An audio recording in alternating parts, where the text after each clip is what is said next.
Caractéristiques de la pompe ambitée.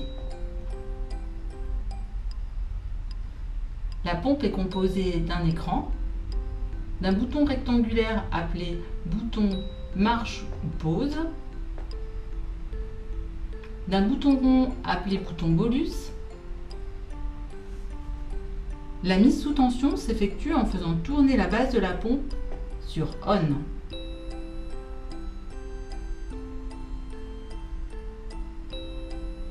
Tout ceci après avoir vérifié que les piles situées sous la base de la pompe soient bien présentes.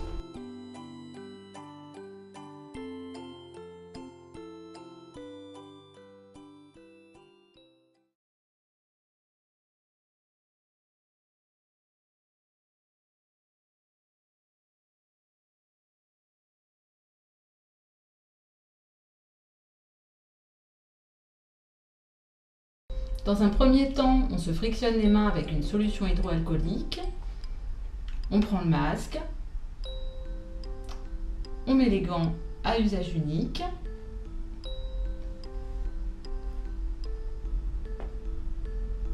On percute la poche d'anesthésiant avec la tubulure.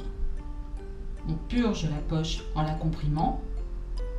On purge donc l'ensemble du système, la cassette et la tubulure. On s'occupe alors de la cassette ou tête de la pompe. On plie et coupe les ailettes de la protection. On enfonce la partie interne en effectuant 3 pressions sur l'ensemble du dispositif. On utilise la partie comme une clé, la partie orange, pour faire tourner l'axe de la tête dans le sens inverse des aiguilles d'une montre. En fait, il faut que le point argenté visible dans la tête de la pompe ait fait un tour complet. Voilà.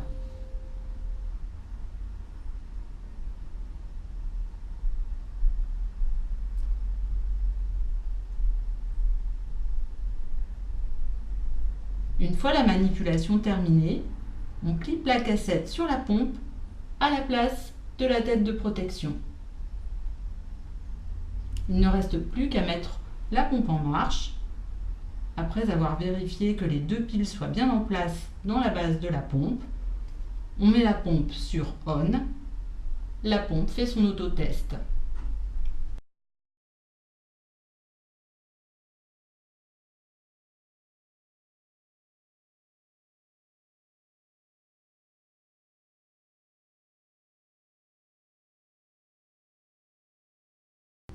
Pour changer la poche d'anesthésiant locale, on commence toujours par arrêter la perfusion en appuyant sur le bouton marche ou pause de la pompe. Il faut purger la poche d'anesthésiant local avec une seringue et un trocard.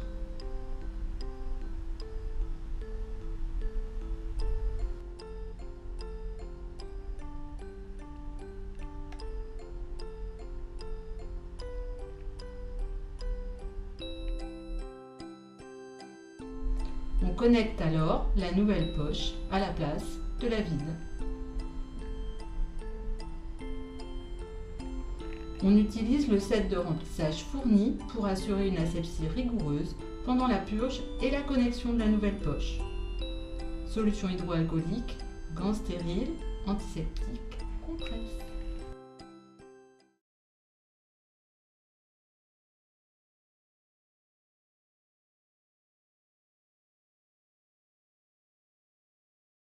Pour entrer une nouvelle programmation ou la modifier, on commence toujours par arrêter la pompe en appuyant sur le bouton marche-pause. Ensuite, on appuie simultanément sur les boutons pause et bolus avec un appui long jusqu'au bip. Le mode programme s'affiche. Les différents paramètres s'affichent à leur tour. On règle chacun d'entre eux au fur et à mesure. Pour augmenter, on se sert du bouton marche-pause. Pour baisser, on se sert du bouton bolus. Pour accepter la valeur, on fait un appui long sur bolus. Pour le débit de base et le volume des bolus, les unités clignotent en premier, puis les décimales. Ici aussi, on accepte chaque valeur en faisant un appui long sur la touche bolus. Pour la période réfractaire et le volume total, on règle le paramètre voulu et on valide de la même façon par un appui long sur la touche bolus. À la fin de la programmation, 2 traits s'affichent à l'écran. la mise en route de la pompe s'effectue par un appui court sur la touche marche-pause. Le bouton bolus clignote en vert et prouve le bon fonctionnement de la pompe.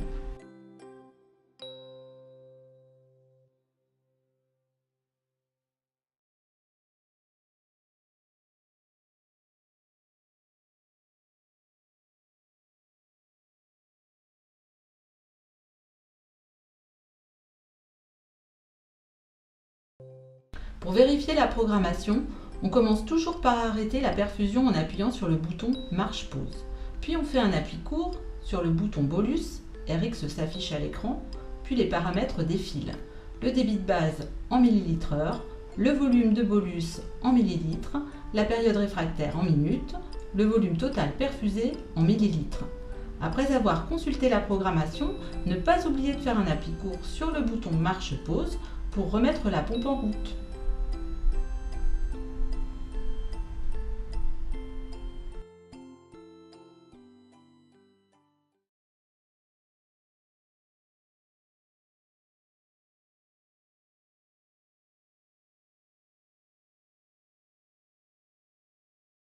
Pour visualiser l'historique, on commence toujours par arrêter la perfusion en appuyant sur le bouton marche-pause.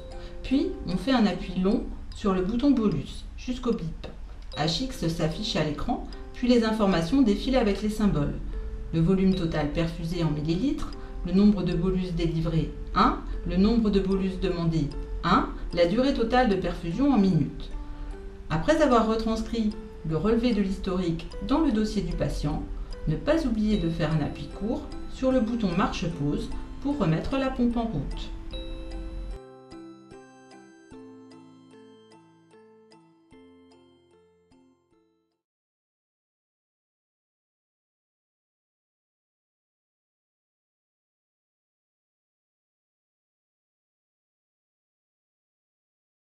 Il faut remettre l'historique à 0 à chaque changement de poche.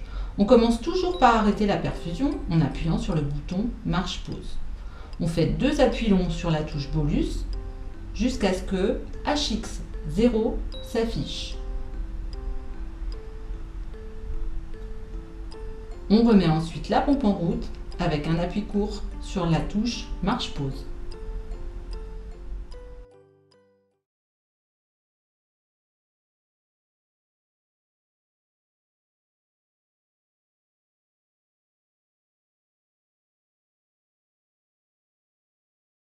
En cas d'occlusion, on stoppe la perfusion en appuyant sur marche-pause.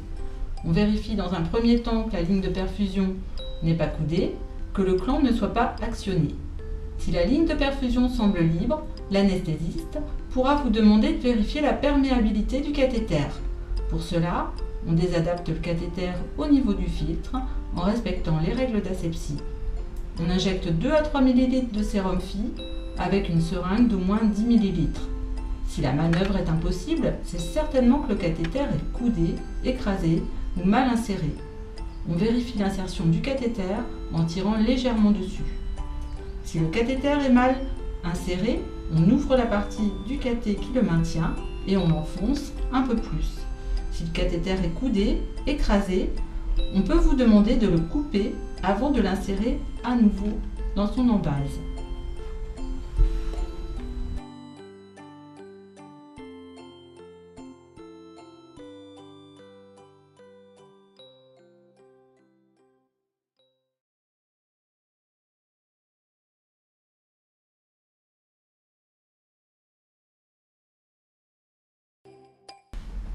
Dans les prises en charge en post-opératoire, à la mise en place de chaque pompe, le patient reçoit un colis poste préaffranchi pour retourner sa pompe au prestataire. Avant de glisser la pompe dans le colis, la cassette tubulure sera retirée par l'infirmier pour être éliminée dans un conteneur à dasserie. Elle doit être remplacée par le capuchon d'origine qui a été conservé dans le colis poste. Les piles seront aussi retirées.